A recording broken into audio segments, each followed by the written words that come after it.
നമസ്കാരം. മാതാ പിതാ ഗുരു ദൈവം എന്ന് നമ്മളെ കുഞ്ഞിലെ പഠിപ്പിക്കുന്നതാകുന്നു. മാതാവിനേക്കാൾ വലുതായി ഈ ലോകത്ത് മറ്റാരും തന്നെയില്ല. ഒരു സ്ത്രീ ഗർഭിണിയാകുമ്പോൾ അവർ ദേവിയായി മാറുന്നു. ഒരു ശരീരത്തിൽ തന്നെ രണ്ട് ആത്മാവിനെ അവർ വഹിക്കുന്നതുമാണ്. പുതുജീവൻ നൽകുവാൻ സാധിക്കുന്നത് ദൈവികമായ കഴിവ് തന്നെയാകുന്നു. അവർ ജീവൻ ഉത്ഭവിപ്പിക്കുക മാത്രമല്ല, അവയെ ആവശ്യമായ എല്ലാം നൽകി വലുതാക്കി സ്വന്തം കാലിൽ നിൽക്കുവാൻ പഠിപ്പിക്കുന്നതുമാകുന്നു. ഒരു കുഞ്ഞിന് തൻ്റെ കൺകണ്ട ദൈവമാണ് അവരുടെ അമ്മ. അചഞ്ചലമായ വിശ്വാസം അവരിൽ തൻ്റെ മാതാവിനോട് ഉണ്ടാകുന്നതുമാണ്. ഇത് എത്ര വലുതായാലും തങ്ങളുടെ അബോധ മനസ്സിൽ ഉണ്ടാവുക തന്നെ ചെയ്യും. ശിവപുരാണത്തിൽ മാതാവിൻ്റെ പ്രാധാന്യത്തെക്കുറിച്ച് വ്യക്തമായി പരാമർശിക്കുന്നു. മാതാപിതാക്കളെ നോക്കാത്തവർക്ക് ശിവകോപം ഉണ്ടാകുന്നു എന്നാണ് വ്യക്തമാക്കുന്നത്. ഇതേപോലെ ചില വാക്കുകൾ നാം നമ്മുടെ അമ്മയോട്, അതായത് നിങ്ങളുടെ അമ്മയോട് ഒരിക്കലും പറയുവാൻ പാടുള്ളതല്ല. ഇവ എന്തെല്ലാമാണ് എന്ന് വിശദമായി തന്നെ ഈ വീഡിയോയിലൂടെ മനസ്സിലാക്കാം. ഈ കാര്യങ്ങൾ ചെയ്യുന്നത് അതീവ ദോഷകരമാണ്. ഭഗവാന്റെ സാക്ഷാൽ പരമശിവന്റെ കോപം നിങ്ങളിലേക്ക് വന്നു ചേരും. അതിൽ ആദ്യത്തേതായ കാര്യം എന്ന് പറയുന്നത് നുണയാകുന്നു. ഏവരും ഭഗവാനെ മനസ്സിൽ ധ്യാനിച്ചുകൊണ്ട് ഓം നമ ശിവായ എന്ന് കമന്റ് ബോക്സിൽ രേഖപ്പെടുത്തുവാൻ ശ്രമിക്കുക. നമ്മുടെ കണ്ണിൽ കാണുന്ന ദൈവമാണ് അമ്മ. അതിനാൽ തന്നെ അമ്മയോട് കള്ളം പറയുന്നത് ദൈവത്തോടും കള്ളം പറയുന്നതിന് തുല്യമാണ് എന്ന് തന്നെ പറയാം. നിങ്ങൾക്ക് തെറ്റുകൾ സംഭവിക്കാം. അത് സ്വാഭാവികമായും എല്ലാവർക്കും സംഭവിക്കാവുന്ന കാര്യങ്ങളാണ്. അത് നിങ്ങൾ അമ്മയോട് തുറന്ന് പറയുക എന്ന കാര്യമാണ് ചെയ്യേണ്ടത്. അതിനാൽ നിങ്ങൾക്ക് ഒരിക്കലും ജീവിതത്തിൽ ദുഃഖിക്കേണ്ടതായി വരുന്നതല്ല എന്ന കാര്യം ഓർക്കുക. അമ്മയോട് തീർച്ചയായും നിങ്ങൾ സത്യം പറയുക. നുണ ഒരിക്കലും പറയുവാൻ പാടുള്ളതല്ല. രണ്ടാമത്തെ കാര്യം എന്ന് പറയുന്നത് കളിയാക്കാൻ പാടില്ല എന്ന കാര്യമാണ്. എല്ലാവർക്കും എല്ലാം അറിയണം എന്നില്ല. നാം പുതിയ കാര്യങ്ങൾ ആദ്യമായി പഠിക്കുന്നതായ അവസരത്തിൽ പല രീതിയിലുള്ള തെറ്റുകൾ വരുത്തുന്നവർ തന്നെയാകുന്നു. അത് ഏവർക്കും ബാധകം തന്നെയാകുന്നു. ആരും 100% ശരിയല്ല എന്ന കാര്യം ഏവരും തിരിച്ചറിയണം. ഈ കാര്യം നാം പ്രത്യേകം ഓർക്കേണ്ടതായിട്ടുണ്ട്. അതിനാൽ തന്നെ ആരെയും നാം കളിയാക്കുവാൻ പാടുള്ളതല്ല. അത് അമ്മയെ മാത്രമല്ല, ആരെയും കളിയാക്കുന്നത് തെറ്റ് തന്നെയാകുന്നു. നാം കുഞ്ഞിലെ ചെയ്ത പല കാര്യങ്ങളും നമ്മുടെ അമ്മമാരുടെ മനസ്സിൽ ഉണ്ട് എന്നത് വാസ്തവമാണ്. എത്ര തവണ വീണതിന് ശേഷമാണ് നാം നടക്കാൻ പഠിച്ചത് എന്ന് ഏവരും ഓർക്കുക. ഒരിക്കലും അതിനാൽ ഈ തെറ്റ് നിങ്ങൾ ചെയ്യുവാൻ പാടുള്ളതല്ല. സ്വയം ആപത്ത് നിങ്ങൾ വിളിച്ചു വരുത്തുന്നതിന് തുല്യമാണ് ഈ കാര്യം. അതിനാൽ തന്നെ അമ്മയെ നിങ്ങൾ ചേർത്ത് പിടിക്കുക. തീർച്ചയായും ഭഗവാന്റെ കടാക്ഷം നിങ്ങളിൽ വന്നു ചേരും. അഥവാ അമ്മയെ കളിയാക്കുന്നവരാണ് നിങ്ങൾ എങ്കിൽ തീർച്ചയായും ശിവകോപം നിങ്ങളിൽ വന്നു ചേരും എന്ന കാര്യം നിസ്സംശയം പറയാം. മൂന്നാമത്തെ കാര്യം നിഷിക്കുവാൻ പാടില്ല എന്ന കാര്യമാകുന്നു. ഒരിക്കലും ഒരു അമ്മയ്ക്കും തൻ്റെ കുഞ്ഞ് എത്ര തന്നെ വലുതായാലും ഭാരം ആകുന്നതല്ല.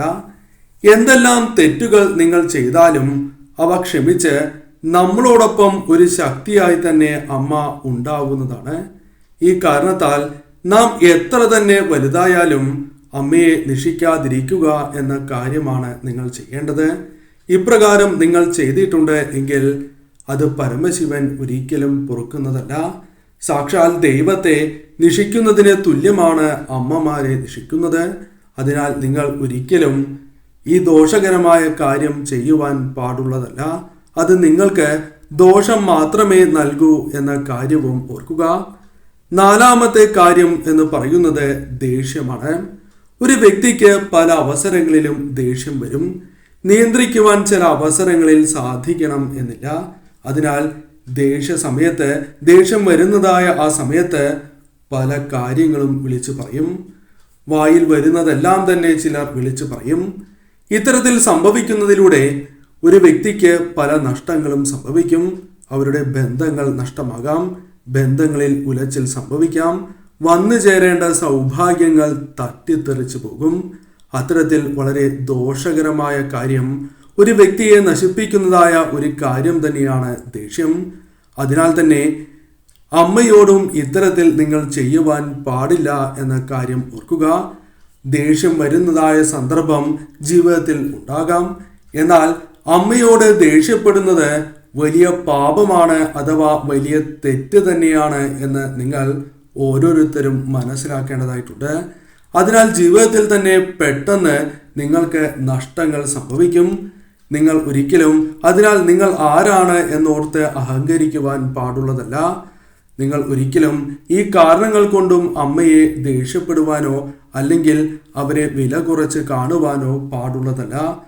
പലരും അറിയാതെ ചെയ്തു പോകുന്ന ഒരു തെറ്റാണ് ദേഷ്യപ്പെടുക എന്ന കാര്യം. അത് നിങ്ങൾക്ക് തന്നെ വലിയ ദോഷമായി തീരും എന്ന കാര്യം പ്രത്യേകം ഓർത്തിരിക്കുക. അതിനാൽ ആരെങ്കിലും ഇപ്രകാരം ചെയ്യുന്നുണ്ട് എങ്കിൽ അത് തീർച്ചയായും നിങ്ങൾ ഒഴിവാക്കേണ്ടതായ കാര്യമാണ് എന്ന് നിസ്സംശയം പറയാം. സാക്ഷാൽ പരമശിവന്റെയും മറ്റ് ദേവതകളുടെയും കോപം അതിനാൽ നിങ്ങളുടെ ജീവിതത്തിലേക്ക് വന്നു ചേരും എന്ന കാര്യം നിസ്സംശയം പറയാം. തന്മൂലം നിങ്ങളുടെ ജീവിതത്തിൽ ശരിയായ രീതിയിൽ പല കാര്യങ്ങളും നടക്കാതെ വിഷമങ്ങൾ അനുഭവിക്കേണ്ടതായി വരാം. നിങ്ങളുടെ സൗഭാഗ്യം നഷ്ടമാകാം. വന്നു ചേരേണ്ട സൗഭാഗ്യങ്ങൾ ജീവിതത്തിൽ നിന്നും ഈശ്വര കോപത്താൽ അകന്നു പോകും. ധനനഷ്ടം, അപകട സാധ്യതകൾ എന്നിവ ജീവിതത്തിൽ വർദ്ധിക്കുക തന്നെ ചെയ്യും. അതിനാൽ ഒരിക്കലും ഈ തെറ്റ് നിങ്ങൾ ചെയ്യുവാൻ പാടുള്ളതല്ല. ഏവരും ചെയ്യേണ്ടതായ ഒരു കാര്യത്തെക്കുറിച്ച് പരാമർശിക്കാം. നിങ്ങൾ പല ആവശ്യങ്ങൾക്കായി പുറത്ത് പോകുന്നവരാകുന്നു.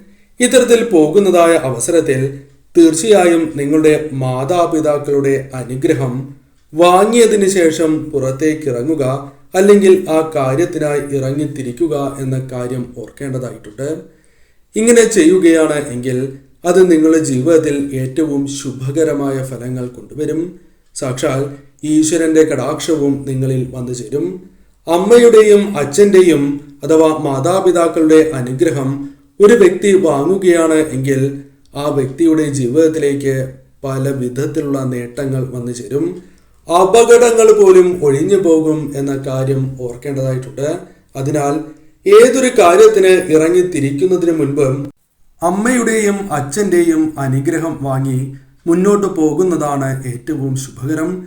ഇത് ഗുണാനുഭവങ്ങൾ ജീവിതത്തിൽ വർദ്ധിക്കുവാൻ സഹായകരമായി തീരും. എന്നാൽ ഓർക്കേണ്ടതായ ഒരു കാര്യമുണ്ട്. ചില മക്കൾ അറിയാതെ ചെയ്തു പോകുന്ന തെറ്റുണ്ട്. ഈ കാര്യങ്ങൾ ഏതെങ്കിലും കുട്ടികൾ അല്ലെങ്കിൽ മക്കൾ ചെയ്യുന്നുണ്ട് എങ്കിൽ തീർച്ചയായും അത് ഒഴിവാക്കേണ്ടതായ കാര്യമാകുന്നു.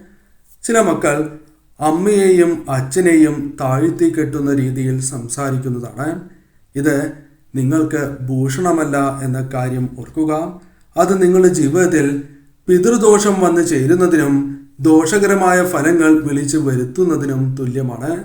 ഒരവസരത്തിലും മറ്റുള്ളവരുടെ മുൻപിൽ വെച്ചോ അല്ലാതെയോ ഇത്തരത്തിൽ നിങ്ങൾ സംസാരിക്കുവാൻ പാടുള്ളതല്ല. അച്ഛനും അമ്മയും കൺകണ്ട ദൈവങ്ങളാണ് എന്ന കാര്യവും നാം ഓർക്കേണ്ടതായിട്ടുണ്ട്. ഈ കാര്യങ്ങൾ എപ്പോഴും ഓർക്കുക. ഈ കാര്യങ്ങൾ നിങ്ങൾ ചെയ്യാതിരിക്കുകയാണ് എങ്കിൽ അത് നിങ്ങൾക്ക് ഉയർച്ച നൽകുന്ന കാര്യങ്ങളാകുന്നു. മാതാപിതാക്കളുടെ അനുഗ്രഹത്താൽ പിതൃപ്രീതിയാൽ നാൾക്ക് നാൾ നിങ്ങൾ ഉയരുക തന്നെ ചെയ്യും. ഏത് കാര്യവും നിങ്ങൾക്ക് അനുകൂലമായി ഭവിക്കും. അതിനാൽ പിതൃപ്രീതി, മാതാപിതാക്കളുടെ കടാക്ഷം നിങ്ങളുടെ ജീവിതത്തിൽ വർദ്ധിപ്പിക്കുവാൻ ശ്രമിക്കുക. കൂടാതെ ഈ കാര്യങ്ങൾ അമ്മയ്ക്ക് മാത്രമല്ല അച്ഛനും ബാധകമാണ് എന്ന കാര്യവും ഓർക്കുക. അച്ഛനോടും ഈ കാര്യങ്ങൾ ചെയ്യുവാൻ പാടുള്ളതല്ല. ആ കാര്യവും പ്രത്യേകം ഓർത്തിരിക്കേണ്ടതാകുന്നു. മാതാപിതാക്കളോട് ഇപ്രകാരം ഇത്തരത്തിലുള്ള ദോഷകരമായ കാര്യങ്ങൾ ചെയ്യുന്നതിലൂടെ പിതൃക്കളുടെ കോപവും നിങ്ങൾക്ക് വന്നു ചേരും എന്ന കാര്യം ഓർക്കുക. പരമശിവന്റെ കോപവും നിങ്ങളിൽ വന്നു ചേരും. ഈ കാര്യങ്ങൾ ഒഴിവാക്കി മുന്നോട്ട് പോവുക.